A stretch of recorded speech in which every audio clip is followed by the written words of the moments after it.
Hello' সকলোকে স্বাগতম জনাইছো অসমীয়া ডিজিটেলৰ আনটা ভিডিঅ'লৈ আজি আমি এইটো ভিডিঅ'ত তোমালোকৰ ক্লাছ 7ৰ সমাজ বিজ্ঞানৰ যিটো 3 নম্বৰ তোমালোকৰ পাঠ আছে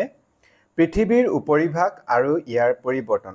এই যে তোমালোকৰ পাঠ আছে এই পাঠটো তোমালোকৰ ইয়াৰ পাঠৰ ভিতৰত থকা তোমালোকৰ কিছুমান প্ৰশ্ন যিবিলাক পাঠৰ ভিতৰত থকা প্ৰশ্ন আছে তোমালোকৰ এই প্ৰতিটো মাজে মাজে তোমালোকে উত্তৰ লিখা মানে পাঠৰ ভিতৰত কিছুমান গুৰুত্বপূৰ্ণ তোমালোকৰ ইয়াত প্ৰশ্ন দিছে সেই প্ৰশ্নবিলাক লগত তোমালোকৰ যিবিলাক অনুশীলনী প্ৰশ্ন দিয়া আছে এই অনুশীলনী যিবিলাক তোমালোকৰ প্ৰশ্ন আছে আৰু লগতে এমসিকিউ টাইপৰ তোমালোকৰ যিবিলাক এই শুদ্ধ উত্তৰটো চিন দিয়া এনেকুৱা প্ৰশ্ন আছে সকলোবিলাক আজি আমি এইটো ভিতৰত সুন্দৰকৈ উত্তৰবিলাক কৰি যাম আৰু সুন্দৰকৈ আমি আলোচনা কৰি যাম যাই তোমালোকৰ ভিতৰৰ পৰা কিবা প্ৰশ্ন আহে তোমালোকে সেইবিলাক নিজে বনাই মেলি লিখিব পাৰা ঠিক আছে এতিয়া প্ৰথমতে আমি তোমালোকৰ পাঠৰ ভিতৰত যিবিলাক তোমালোকৰ প্ৰশ্ন আছিল সেইবিলাক আমি প্ৰথমতে কৰি লওঁ তাৰপিছত আমি বাকি তোমালোকৰ অনুশীলনী যিবিলাক আছে সেইবিলাক আমি কৰিম তোমালোকৰ পাঠৰ ভিতৰত প্ৰথম প্ৰশ্ন তোমালোকৰ আছিল তাতে উত্তৰ লিখা বুলি আছে বায়ুত আটাইতকৈ বেছি পৰিমাণে থকা গেছবিধৰ নাম কি কৈছে বায়ুত আটাইতকৈ বেছি পৰিমাণে আমাৰ বায়ুত বিভিন্ন ধৰণৰ গেছ আছে ন গেছ নাইট্ৰজেন কাৰ্বন ডাই অক্সাইড অক্সিজেন যিবিলাক এনেকৈ বহুত পৰিমাণে মানে বেলেগ বেলেগ পৰিমাণত এইবিলাক গেছ আছে গতিকে সেই সকলোবিলাকৰ ভিতৰত বেছি পৰিমাণে থকা গেছবিধৰ নাম কি আছিল উত্তৰ হ'ব নাইট্ৰজেন ঠিক আছে তাৰ পিছতে আছে 2 নম্বৰতে উদ্ভিদে খাদ্য প্ৰস্তুত কৰোতে কি গেছ ব্যৱহাৰ কৰে যেতিয়া উদ্ভিদে খাদ্য প্ৰস্তুত কৰে তেতিয়া কি গেছ ব্যৱহাৰ কৰিবলৈ পাইছিলো এটো হ'ব উত্তৰ কাৰ্বন ডাই অক্সাইড হয় নহয় যেতিয়া উদ্ভিদে হালু সংশ্লেষণৰ কি হয় যেতিয়া নেকি খাদ্য প্ৰস্তুত কৰে উদ্ভিদে তেতিয়া কি কৰে কাৰ্বন ডাই অক্সাইড গেছ গ্ৰহণ কৰে আৰু অক্সিজেন তেওঁলোকে নিৰ্গত কৰে আৰু আমি মানুহবিলাকে অক্সিজেন গেছ লওঁ আৰু কাৰ্বন ডাই অক্সাইড আমাৰ কাৰণে নেলাগে সেইবিলাক কি কৰে উদ্ভিদে গ্ৰহণ কৰে তাৰপিছত আছে তোমালোকৰ নেক্সট প্ৰশ্ন বায়ুমণ্ডলৰ কোনটো স্তৰত ধুমুহা বৰষুণ আদি হয় কি কৈছে বায়ুমণ্ডলৰ আমি স্তৰ পাইছিলো চাৰিটা কি আছিল টপোস্ফিয়াৰ ষ্ট্ৰেটোস্ফিয়াৰ মেসোস্ফিয়াৰ থাৰ্মোস্ফিয়াৰ কি চাৰিটা আমি কি পাইছিলো স্তৰ পাইছিলো তাৰপিছত তোমালোকৰ বায়ুমণ্ডলৰ কোনটো স্তৰত ধুমুহা বৰষুণ আদি হৈ গৈছিল যিবিলাক নেকি প্ৰাকৃতিক যিবিলাক ঘটনা পৰিঘটনা যিবিলাক আমাৰ সেইবিলাক বতাহ বৰষুণ এইবিলাক কোনটো স্তৰত হৈছিল পাইছিলো আমি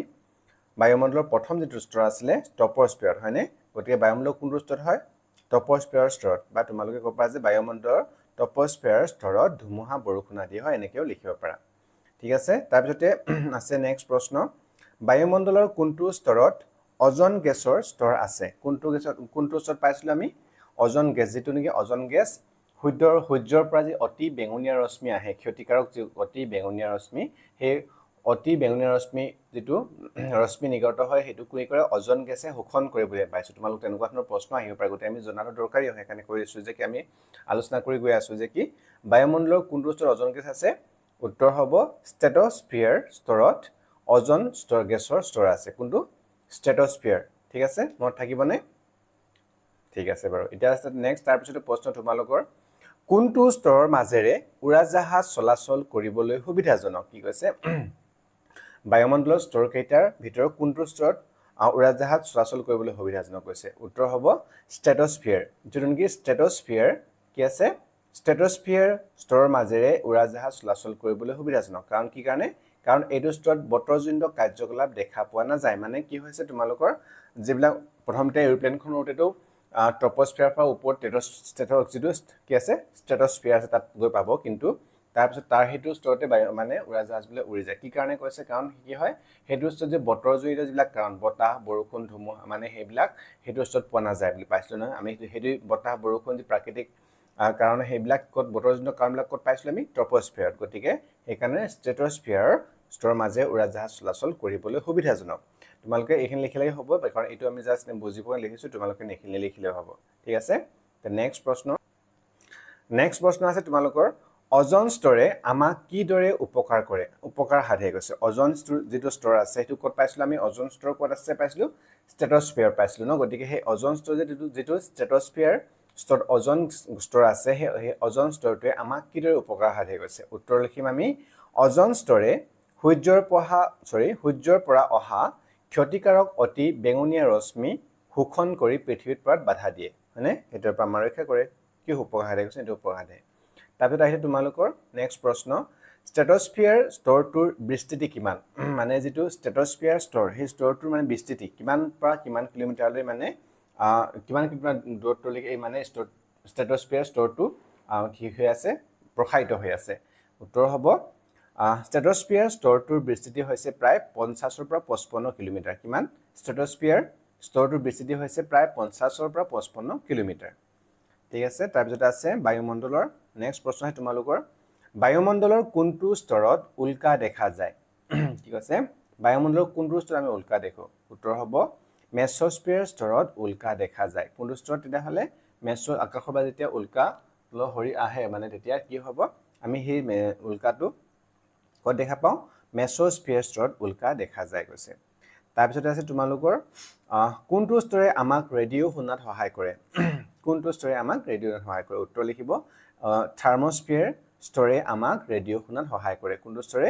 থাৰ্মোস্ফিয়াৰ স্তৰে আমাক ৰেডিঅ' শুনাত সহায় কৰে এইবিলাক তোমালোকে সৰু সৰু প্ৰশ্ন হয় তোমালোকে বলে মত থবা হয় তোমালোকৰ এইবিলাক যে প্ৰশ্নবিলাক এতিয়া আলোচনা কৰি গৈ আছো বা উত্তৰবিলাক কৰি গৈ আছো হয় তোমালোকৰ আজিকালি এমসিকিউ আকাৰেও আহি যাব পাৰে কিন্তু আমি যদি সেই প্ৰশ্নটো উত্তৰবিলাক জানো তেতিয়াহলে এমসিকিউ আকাৰে হওক বা এনেকে প্ৰশ্ন আমি তাৰ শুদ্ধ উত্তৰবিলাক কৰিব পাৰিম হয় নহয় ঠিক আছে তাৰপিছত আছে তোমালোকৰ নেক্সট প্ৰশ্ন বৰষুণ কেই প্ৰকাৰৰ আৰু কি কি আমি কি পাইছিলো বৰষুণ কেই প্ৰকাৰ উৎপত্তি অনুসৰি উত্তৰ লিখিম যে আমি উৎপত্তি মানে উৎপত্তি অনুসৰি বৰষুণ 4 প্ৰকাৰ বুলি পাইছিলো কিয়নে বৰষুণ কেই প্ৰকাৰ তেতিয়া হলে 4 প্ৰকাৰ কি পৰিচলন বৰষুণ হলুৎক্ষেপ বৰষুণ ঘূৰ্ণি বৰষুণ আৰু অৰণ্য বৰষুণ কি আছে এতিয়া পৰিচলন বৰষুণ হলুৎক্ষেপ বৰষুণ ঘূৰ্ণি বৰষুণ আৰু অৰণ্য বৰষুণ 4 প্ৰকাৰ বৰষুণ আমি পাইছিলো তাৰপিছত নেক্সট প্ৰশ্ন অসমত কোন কোন মাহত বৰষুণ বেছি পৰিমাণে হয় এটো আমি নিজে কল্পনা কৰি গম পাওঁই কোন কোন অসমত মানে আমি অসমতে বাস কৰো কোন কোন মাহত বৰষুণ বেছি হয় আমি সকলে গম পাওঁনে বাৰিষা কালৰ বিশেষকৈ কোন কোন মাহত আমি বৰষুণ বেছি হয় কোন কোন মাহত উত্তৰ হ'ব মে জুন জুলাই আৰু আগষ্ট মাহত আমাৰ তোমালোকৰ আমি নিজে অনুধাৱন কৰি আমি লিখিব লাগিব যে কোন কেইটা মাহত আমাৰ বৰষুণ বেছি হয় মে মাহৰ পৰা এপ্ৰিল মাহৰ পৰা আৰম্ভ হৈ যদি বেছিকে বৰষুণ কেতিয়াৰ পৰা হয় মে জুন জুলাই আৰু আগষ্ট মাহত বৰষুণৰ পৰিমাণ আমাৰ বেছি হয় গতিকে এটো লিখিব পৰা ঠিক আছে আৰু তোমালোকে যে প্ৰশ্নবিলাক আমি যে কৰি গৈছো তোমালোকে লিখি লোৱা নাই তেতিয়া হলে ভিডিঅ'বিলাক ৰখাই তোমালোকে লিখি লবা তাৰতে আহিলে নেক্সট প্ৰশ্ন তোমালোক ভূ অবয়ব গঠন কৰা শক্তি দুটা কি কৈছে ভূ অবয়ব গঠন কৰা শক্তি দুটা কি কৈছে উত্তৰ হ'ব ভূ অবয়ব গঠন কৰা শক্তি দুটা হৈছে আভ্যন্তৰীণ শক্তি আৰু বাহ্যিক শক্তি কি আছিল ভূ অবয়ব গঠন কৰা দুটা শক্তি পাল্টা হলে আভ্যন্তৰীণ শক্তি আৰু বাহ্যিক শক্তি তাৰপিছত কি আছে নেক্সট প্ৰশ্ন আছে তোমালোকৰ ভূমিকম্পৰ ফলত কি হ'ব পাৰে কি কৈছে ভূমিকম্পৰ ফলত কি হ'ব পাৰে উত্তৰ লিখিম ভূমিকম্পৰ ফলত ভূপৃষ্ঠৰ কোনো ঠাই উঠি যাব পাৰে নাইবা বহি যাব পাৰে পৃথিৱীৰ গতিপথ সলনি হ'ব পাৰে নৈ তলিভাগ উঠি আহিব পাৰে ইয়াৰ উপৰিও ভূমিকম্পৰ ফলত মানুহৰ ঘৰ দুৱাৰ ভাঙি জীৱন আৰু সম্পত্তি বিস্তৰ ক্ষতি সাধন হয় এটা কি ভূমিকম্পৰ কি হ'ব পাৰে ভূমিকম্পৰ ফলত কি হ'ব পাৰে কৈছে কোনো ভূপৃষ্ঠৰ কোনো ঠাই উঠি আহিব পাৰে বা নাইবা বহি যাব পাৰে কোৱা হৈছে 1950 চনৰ যেটো বৰ ভূমিকম্প আমাৰ অসমত আহিছিলে সেই সময়ত ব্ৰহ্মপুত্ৰৰ নদীৰ মানে বহুতো ঠাই মানে কি উঠি আহিছিলে মানে কি বলে মাটি উঠি আহিছিলে আৰু তলিভাগ সেই কাৰণে কি ব্ৰহ্মপুত্ৰখন বহুত মানে বহল হৈ গল বুলি কোৱা হয় গতিকে নদী গতিফলত সলনি হ'ব পাৰে কৈছে নৈ তলভাগ উঠি আহিব পাৰে আমি গম পাইছো 50 চনৰ ভূমিকম্পৰ পৰা বহুত জায়গাত খালু হৈ গল বহুত জায়গাত উঠিও গল এনেকুৱা হয় ইয়াৰ উপৰি মানুহৰ ঘৰ দুৱাৰ জীৱন সম্পত্তি নষ্ট হেতু আমি জানোই হয়নে তাৰপিছত আহিলে সুনামি কি হৈছে তোমালোকৰ এতিয়া নেক্সট প্ৰশ্ন আছে সুনামি কি হয় উত্তৰ হ'ব সাগৰৰ তলিত মানে সাগৰ যি তলিত হয় সাগৰ তলিত ভূমিকম্পৰ উৎপত্তি হলে সাগৰৰ পানীত প্ৰচণ্ড ঢৌৰ সৃষ্টি হয় কি হয় সাগৰৰ তলিত যেতিয়া ভূমিকম্পৰ উৎপত্তি হলে সাগৰ পানীত প্ৰচণ্ড ঢৌৰ সৃষ্টি হৈ গৈছে আৰু এনে ঢৌক সুনামি বোলা হয়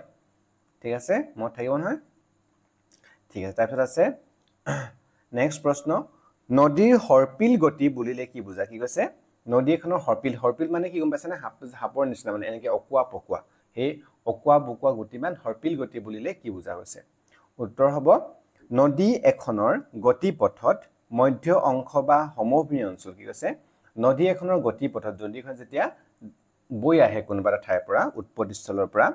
মধ্য অংশ বা সমভূমি অঞ্চল কৈছে মধ্য অংশ বুলি কি কৈছে চোৱা তোমালোকে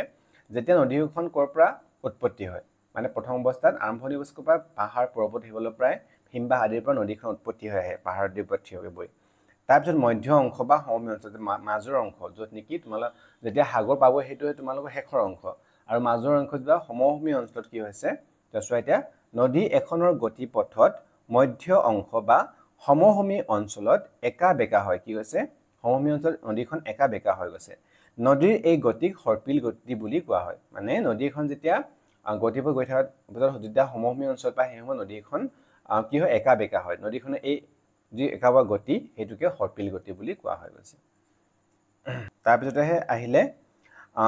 প্লাবনভূমি কি গৈছে প্লাবনভূমি কি পাইছিলো উত্তৰ লিখিম বানপানীৰ সময়ত নদীয়ে দুয়োপাৰ বুৰাই পেলাই কি হয় বানপানী হলে মানে পানী বাহনি পানী হতে নদীৰ ইটো পাৰ হিটো পাৰ বুৰ যায় বা বুৰ পেলাই নদীয়ে কঢ়িয়াই অনা বালি বুকাৰ গেটবোৰ দুয়োপাৰে জমা হৈ সৃষ্টি কৰা পলুখোৱা ভূমিক প্লাবনভূমি বুলি কোৱা হয় গৈছে যেতিয়া নেকি নদীখন কেতিয়া বানপানী হয় সেই সময়ত নদীৰ পানী পুৰা বাহনি বাঢ়ি উঠি যায় গৰা পাৰলৈকে পুৰা চাৰিওফালে কি হয়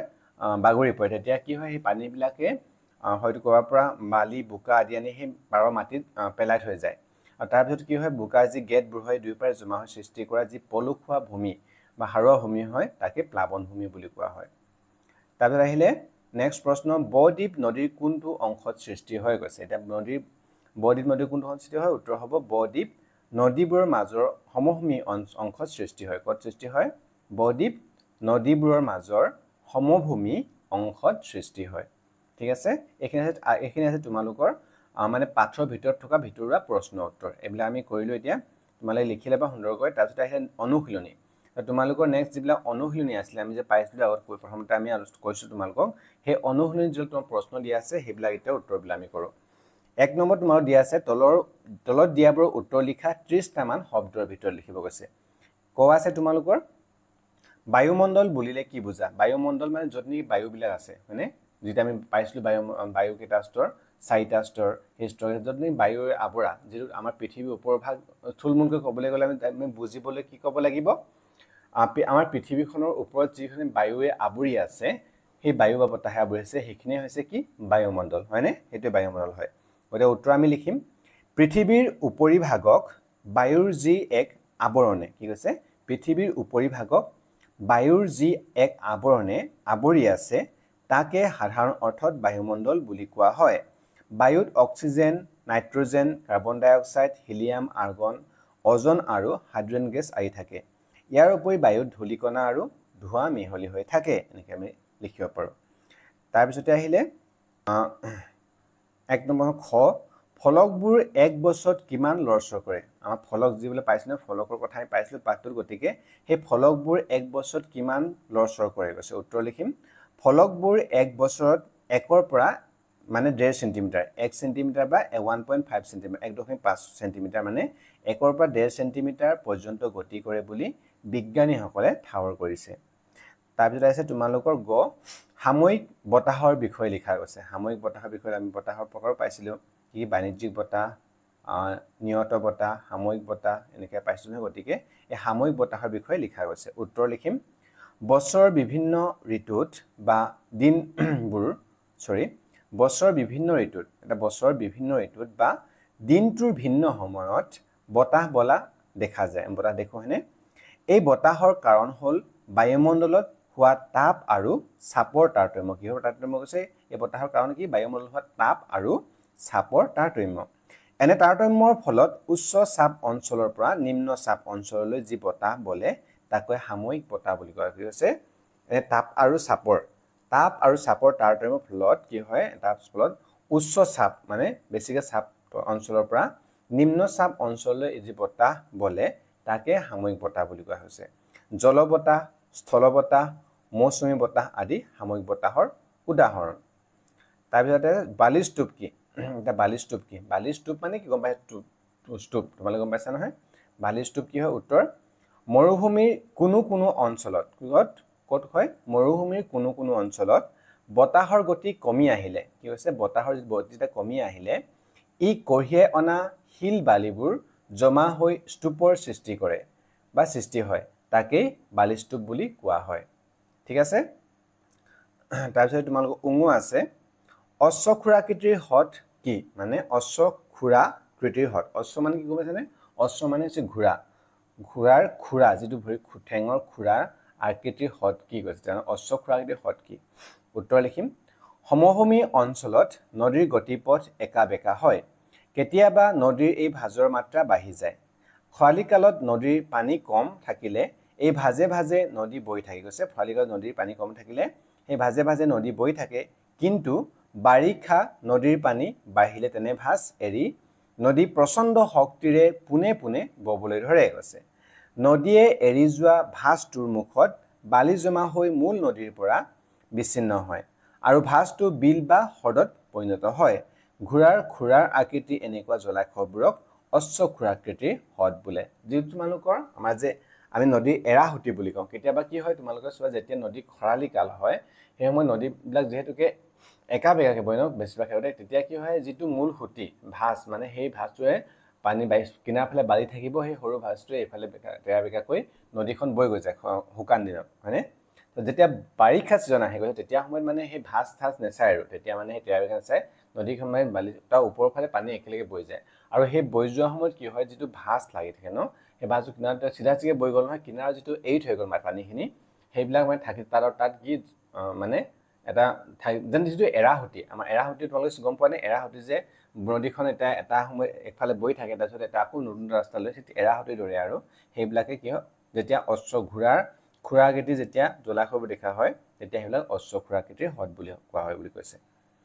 তাৰপিছত তোমালোকৰ 2 নম্বৰত দিছে 2 নম্বৰ তোমালোকৰ অনুসৰি 2 নম্বৰ শুদ্ধ উত্তৰটো ৰাইট চিন দিয়া মানে যেনেকৈ MCQ আৰু এইবিলাক তোমালোকৰ শুদ্ধৰ কি কৈছে ৰাইট চিন দিব কৈছে এক আছে তলৰ কোনবিধ গেছে আমাক সূৰ্যৰ অনিষ্টকাৰী ৰশ্মিৰ পৰা ৰক্ষা কৰে কি তলৰ কোনবিধ গেছে আমাক সূৰ্যৰ অনিষ্টকাৰী ৰশ্মিৰ পৰা ৰক্ষা কৰে আমি কি পাইছিলো কাৰ্বন ডাই অক্সাইড আছে নাইট্ৰজেন আছে অজন কি শুদ্ধ উত্তৰ কি হ'ব ইয়াৰ শুদ্ধ উত্তৰ হ'ব তোমালোকৰ অজন ঠিক আছে তাৰপিছত আহিলে 2 নম্বৰ আছে কি হিমবাহৰ অৱক্ষেপবোৰৰ নাম হ'ল কি কৈছে হিমবাহৰ অৱক্ষেপবোৰৰ নাম কি আছে প্লাৱনভূমি নে কাঠফুলা নে গ্ৰাভ এটো কি হয় ইয়াৰ উত্তৰ হ'ব গ্ৰাভ মানে কি হিমবাহ মানে পইছানে যেতিয়া বৰফ যে তোমালোকৰ গুট মাৰি থাকে বা হিমবাহ থাকে বৰফবোৰ এনেকে বৈ আহে যেতিয়া মানে তললৈ আহি থাকোতে বা গৰমত পৰি যেতিয়া হিমবাহবিলাক গলি মিলি বৈ আহে সেই সময়ত তাত লাগি থকা জাবৰ যিবিলাক বা তোমালোকৰ ধৰি লোৱা তা হিলেই হওক বা তাৰ গছৰ ঠাল পাত কিবা যে নহওক লাগিলে সেইবিলাক কি হয় তোমালোকৰ কৰবাত কেতিয়াবা বৈ আহোতে ৰখি যায় বা সেই জলক লাগি থাকে সেইবিলাক হৈছে গ্ৰাভ বুলি কোৱা হৈছে গতিকে হিমবাহৰ যিবিলাক অৱক্ষেপ হ'ব সেইবিলাক কি কোৱা হয় তেতিয়া হলে সেইবিলাক গ্ৰাভ বুলি কোৱা হয় ঠিক আছে তাৰ 3 নম্বৰ আছে তোমালোকৰ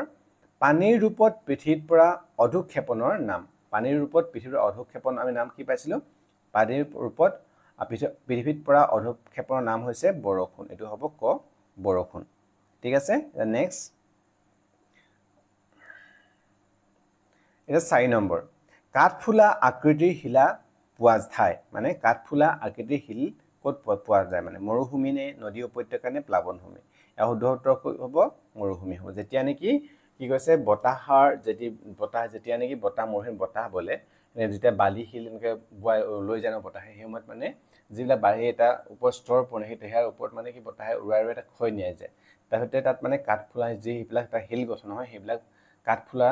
দৰে দেখি গতিকে সেইবিলাকে কি বুলি কোৱা হৈ গৈছে কাঠ মানে সেই ঠাই গতিকে সেই শিলাগুটি বা সেই গুটি ক'ত পোৱা যাব গতিকে সেই মৰুভূমিত পোৱা যায় তাৰপিছতে 5 নম্বৰ আছে তোমালোকৰ নেক্সট 5 নম্বৰ MCQ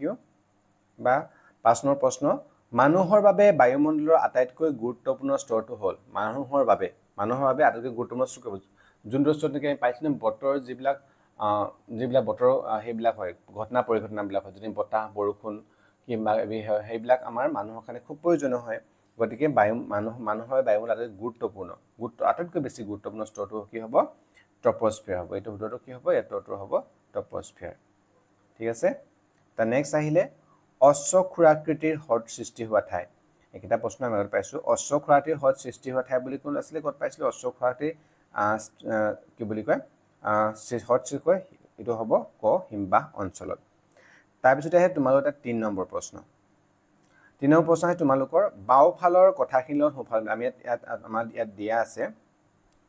3 নম্বৰ প্ৰশ্ন কি আছে বাওঁফালৰ কথাখিনিৰ সোঁফালৰ কথাখিনি মানে এই কথাখিনিৰ এইটো ক'ত মিলিব আমাক মিলাব গৈছে এতিয়া প্ৰথমতে আছে বাণিজ্য বতাহ। বাণিজ্য বতাহটো কোন কালত মিলে? বাণিজ্য বতাহটো আমি কি বতাহ বুলি পাইছিলোঁ? নদীৰ মধ্য অংশ বাণিজ্য বতাহটো হ'ব জানো? নহয়। বাণিজ্য বা স্থানীয় বতাহ হয় নহয়, হয়নে? স্থানীয় বতাহো নহয় বাণিজ্য বতাহ, অজস্ৰও নহয়, বৰফৰ নদী নহয়। বাণিজ্য বতাহ কি হয়? নিয়ত বতাহ হয়। গতিকে এইটো আমি ক'ত মিলিব? বাণিজ্য বতাহ মিলিব তোমালোকৰ এইটো উঙৰ লগত, তোমালোকে এনেকৈ মিলাব পাৰা। বাণিজ্য বতাহ হৈছে কি? নিয়ত বতাহ। তাৰপিছত আহিলে হিমবাহ। হিমবাহটো কি হয়? বৰফৰ নদী হয়, এইটো জানা নহয়? বৰফৰ নদী। গতিকে হিমবাহটো আহিব ইয়াত বৰফৰ নদী। তাৰপিছতে নেক্সট আহিলে কি? নেক্সট আহিলে লু এতিয়া কি হয়? লুটো আমি ক'ত পাইছিলোঁ? মই লুটো হৈছে তোমালোকৰ এটা স্থানীয় বতাহ। গতিকে লু হ'ব ইয়াত খ যাব, স্থানীয় বতাহ। তাৰপিছতে আহিলে তোমালোকৰ নেক্সট সৰ্পিল গতি। সৰ্পিল গতি আমি কি কথা পাইছিলোঁ? এইটো নদীৰ মধ্য অংশ আমি পাইছিলোঁ নহয়, নদীৰ মধ্য অংশ যেতিয়া সৰ্পিল গতি হয়, গতিকে সেইটো হ'ব নদীৰ মধ্য অংশ সৰ্পিল গতি। এইটো যাব কলৈ। তাৰপিছত আহিলে নেক্সট আহে তোমালোকৰ ষ্ট্ৰেটস্ফিয়াৰ। ষ্ট্ৰেটস্ফিয়াৰত কি আছিলে? আমি ইয়াত ধৰাটো পাম মানে ভূমিকম্প ষ্ট্ৰেটস্ফিয়াৰ হয়, নহয় নহয়। গতিকে এইটো কি? অজন স্তৰ যে আছে, আমি অজন স্তৰ ক'ত থাকে? ষ্ট্ৰেটস্ফিয়াৰত থাকে। গতিকে এইটো আমি লিখিব পাৰোঁ এনেকৈ। ঠিক আছে, এই তোমালোকে ভালকৈ চাই লোৱা। তোমালোকে কাঠ পেঞ্চিলে তোমালোকৰ কিতাপত দাগ দিব পাৰা এনেকৈ, নহ'লে ভালকৈ তোমালোকে মনত থৈ লোৱা, নিজে নিজে তোমালোকে ভালকৈ নিমিলাই ল'বা। ঠিক আছে, পাৰিবা নহয়? বাৰু এতিয়া আমি নেক্সট তোমালোকৰ 4 নম্বৰ প্ৰশ্নলৈ যাওঁ। 4 নম্বৰ প্ৰশ্ন দিয়া আছে ইয়াতে। 4 নম্বৰ প্ৰশ্ন আছে কাৰণ দৰ্শোৱা 50টা মান শব্দৰ ভিতৰত কৈছে। কোৱা আছে সেমেকা বতৰত তিতা কাপোৰ সোনকালে নুশুকায়। মানে ইয়াৰ কাৰণ আমাক দেখুৱাব কৈছে, কাৰণ ক'বলৈ কৈছে। আৰু সেমেকা বতৰত তিতা কাপোৰ সোনকালে নুশুকায়। উত্তৰ হ'ব সেমেকা বতৰত বায়ুমণ্ডলত অত্যাধিক জলীয় ভাৱ থাকে আৰু সেয়েহে এনে অৱস্থাত বায়ুৰ অধিক জলীয় বাষ্প ধাৰণ ক্ষমতা নাথাকে। এনে বতৰত তিতা কাপোৰ বতাহত মেলি দিলে সোনকালে নুশুকায় বুলি কৈছে। তাৰপিছতে হৈছে খ প্লাৱনভূমিবোৰ বৰ সাৰুৱা। প্লাৱনভূমিবোৰ কোনবিলাক আছিলে? যিবিলাক নেকি বানপানীৰ ফলত যেতিয়া কি হয়, পানী নদীৰ পাৰবিলাকত কি হয়, বোকা বালিৰ গেট জমা কৰি যোৱাৰ পিছত যিবিলাক মাটি সাৰুৱা হৈ যায়, যিবিলাক নেকি মানে কি পলসুৱা হয়, সেই মাটিবিলাক কি হৈছে? প্লাৱনভূমি আছিলে ন। গতিকে সেইবিলাক সাৰুৱা হ'বই। গতিকে প্লাৱনভূমি সাৰুৱা। উত্তৰ বানপানীৰ সময়ত নদীৰ দুয়োপাৰ যেতিয়া বুৰাই পেলায়, নদীয়ে কঢ়িয়াই অনা বালি বোকাৰে গেটবোৰ দুয়োপাৰে জমা হয় আৰু প্লাৱনভূমিৰ সৃষ্টি কৰে। প্লাৱনভূমিবোৰ নদীয়ে কঢ়িয়াই অনা বোকা আৰু বালিৰ গেটৰ উপৰিও গছ গছনি ডালপাত অৱশিষ্ট জাবৰ জোঁথৰ দ্বাৰা গঠিত হয় বাবে সেইবোৰ সাৰুৱা বা উৰ্বৰা হয়। তাৰপিছত আহিলে গ দিছে তোমালোকক মৰুভূমিত থকা কিছুমান শিলা কাঠফুলা আকৃতিৰ। কি কৈছে? মৰুভূমিত থকা কিছুমান শিলা বা শিল কি কাঠফুলা আকৃতিৰ চেপেটা হ'ব আৰু কাঠফুলা জোপা নিচিনা সেনেকুৱা আকৃতিৰ। কি হ'ব? উত্তৰ মৰুভূমিত বতাহে অতি পাতল ধূলিকণাবোৰ দূৰলৈ উৰিয়াই নিয়ে, কিন্তু ধূলিকণা বা সেই আকাৰৰ পদাৰ্থবোৰ বেছি দূৰলৈ উৰুৱাই নিব নোৱাৰে। এটা নিৰ্দিষ্ট উচ্চতাত বতাহে উৰিয়াই নিয়া বালিৰ কণিকাবোৰৰ খনন ক্ষমতা বেছি। সেইবাবে মৰুভূমিৰ বুকুত থকা শিলাখণ্ডবোৰ এনে এক বিশেষ উচ্চতাত বেছিকৈ ক্ষয় গৈ কাঠফুলা আকৃতিৰ শিলৰ সৃষ্টি কৰে বুলি কৈছে। ঠিক আছে, পাৰিবানে? তোমালোকে এইবিলাক ভিডিঅ'বিলাক ৰখাই মেলি যদি তোমালোকে প্ৰশ্নবিলাক উত্তৰবিলাক কৰা নাই, ভালেই কৰি ল'বা। তেতিয়া মানে প্ৰশ্নবিলাক তোমালোকে বহি লিখি ল'লে কি হয়, আমাৰ যিকোনো যেতিয়া প্ৰশ্নবিলাক মনত পটককৈ আহি যায়, পাহৰি নাযাওঁ পটককৈ, হয়নে? তাৰপিছতে ঘ আছে বিষুৱীয় অঞ্চলতকৈ 2 মেৰু অঞ্চল শীতল। এটা বিষুৱীয় অঞ্চল মানে বিষুৱ ৰেখা। বিষুৱ ৰেখা তোমালোকে গম পাইছে? আমাৰ পৃথিৱীখনৰ যে মাজৰ একেবাৰে কি আছিলে? পূবা পশ্চিমাকৈ, হয়নে? পূবা পশ্চিম যেতিয়া ৰেখা একদম মাজেৰে গৈছে, এটা আছে বিষুৱ ৰেখা। সেই বিষুৱ ৰেখা অঞ্চলটোত যিবিলাক ঠাই আছে, দেশ আছে, আমি প্ৰায় বিষুৱ ৰেখাৰ ওচৰতে আছোঁ। আৰু সেই বিষুৱ ৰেখা তোমালোক ভাৰতীয় মেপখনত যি দেশ ঠাই আছে, সেই ঠাইবিলাকত অঞ্চলতকৈ 2 মেৰু উত্তৰ মেৰু দক্ষিণ মেৰু, আমি যেতিয়া আমাৰ পৃথিৱীখনৰ এই মূৰৰ ফালে উত্তৰ দক্ষিণ অংশৰ তলৰ ফালে কিয় সেই ঠাইবিলাক শীতল ঠাণ্ডা হয়। কিয় শীতল হয়? কাৰণ কি হ'ব, যেতিয়া পৃথিৱীখন যিহেতু গোল হয় ন, তেতিয়াহ'লে সেই পৃথিৱীখনত বেলি তাপ আৰু পোহৰ মানে তাপটো বেছি ক'ত পৰিব? যেতিয়া বিষুৱ অঞ্চল যেনেকি যিটো পেটটো ওলাই আছে পৃথিৱীখনত, ধৰি লোৱা সেই গ্লোব সেইটো তাতহে বেছি গৰম হয়। আৰু কিনাৰত ইফালে ওপৰত উত্তৰ মেৰু দক্ষিণ মেৰুৰ সিফালে কিয় বেলিটো পোহৰ ডাইৰেক্টকৈ নপৰেগৈ, হেলনীয়াকৈ পৰেগৈ, সেইকাৰণে কি হয়, সেইবিলাক শীতল হয়। গতিকে সেইখিনি কথাই লিখিব লাগিব। এতিয়া কি উত্তৰ লিখিম? সূৰ্যৰ ৰশ্মি বিষুৱীয় অঞ্চলত পোনপটীয়াকৈ পৰে আৰু মেৰু অঞ্চলত হেলনীয়াকৈ পৰে। সেইবাবে বিষুৱীয় অঞ্চলতকৈ 2 মেৰু অঞ্চল শীতল বা ঠাণ্ডা হয়। ঠিক আছে, এইটো তোমালোকে সুন্দৰকৈ লিখি ল'বা। এতিয়া আমি আজি এইটো তোমালোকৰ ক্লাছ 7ৰ যিটো পাঠ আছিলে, ইয়াত কি আছিলে? পাঠটোৰ নাম প্ৰথমতে আছিলে পৃথিৱীৰ উপৰিভাগ আৰু ইয়াৰ পৰিৱৰ্তন। এই পাঠটো যেতিয়া তোমালোকৰ পাঠৰ ভিতৰৰ প্ৰশ্ন আৰু লগতে MCQ বা তোমালোকৰ যিবিলাক অনুশীল প্ৰশ্ন আছিলে সেইবিলাক কৰিলোঁ আৰু তোমালোকে ভিডিঅ' পৰা যদি তোমালোকৰ হেল্প হৈছে বুলি ভাবে তোমালোকে এটলিষ্ট বুজি পাইছে নহ'লে প্লিজ ভিডিঅ'টো লাইক কৰিবা আৰু তোমালোকৰ ফ্ৰেণ্ডছত শ্বেয়াৰ কৰি দিবা আৰু তোমালোকে কোনোবা নতুনকৈ আহিছে চেনেলটো প্লিজ ছাবস্ক্ৰাইব কৰি ল'বা আৰু তোমালোকৰ ভিডিঅ'টোৰ ওপৰত যদি কিবা তোমালোকৰ যিকোনো ক'ব আছে বা নেক্সট তোমালোকে কেনেকুৱা ভিডিঅ' বিচাৰা তাৰ ওপৰতো নিশ্চয় কমেণ্ট কৰিবা ঠিক আছে থেংক ইউ